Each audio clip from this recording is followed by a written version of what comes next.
বাংলাদেশের হয়ে খেলবেন ইংলিশ প্রিমিয়ার লিগের দল লেস্টার সিটির ফুটবলার হামজা চৌধুরী। খবরটি এখন সবারই জানা, কিন্তু আপনি কি জানেন এক হামজা চৌধুরীর মার্কেট ভ্যালু বাংলাদেশ জাতীয় দলের অন্য সব খেলোয়াড়দের মার্কেট ভ্যালুর যোগফলের চেয়ে বেশি?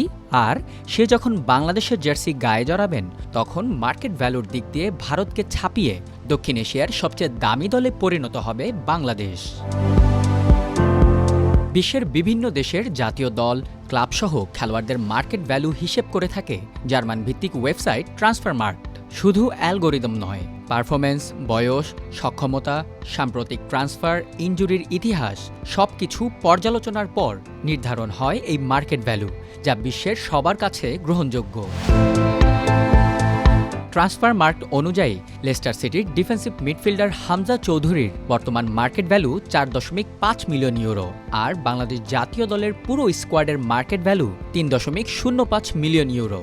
অর্থাৎ বাংলাদেশের চেয়ে 1.45 মিলিয়ন ইউরো বেশি মার্কেট ভ্যালু হামজার। তিনি লাল সবুজ জার্সি গায়ে জড়ালে বাংলাদেশের মার্কেট ভ্যালু দাঁড়াবে 7.55 মিলিয়ন ইউরোতে।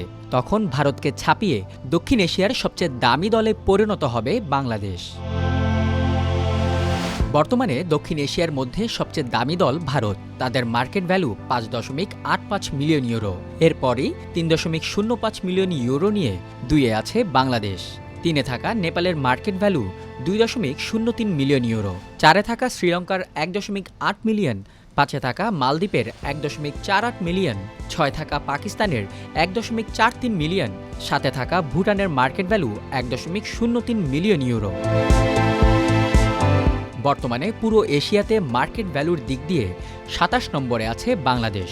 হামজার অন্তর্ভুক্তিতে যা উঠে দাঁড়াবে 19 নম্বরে। এতে বাংলাদেশ পেছনে ফেলবে উত্তর কোরিয়ার মতো দেশকে। এই তালিকার শীর্ষে থাকা জাপানের market value 291 million euro. 157.65 million euro value নিয়ে তালিকার 2-এ আছে দক্ষিণ কোরিয়া।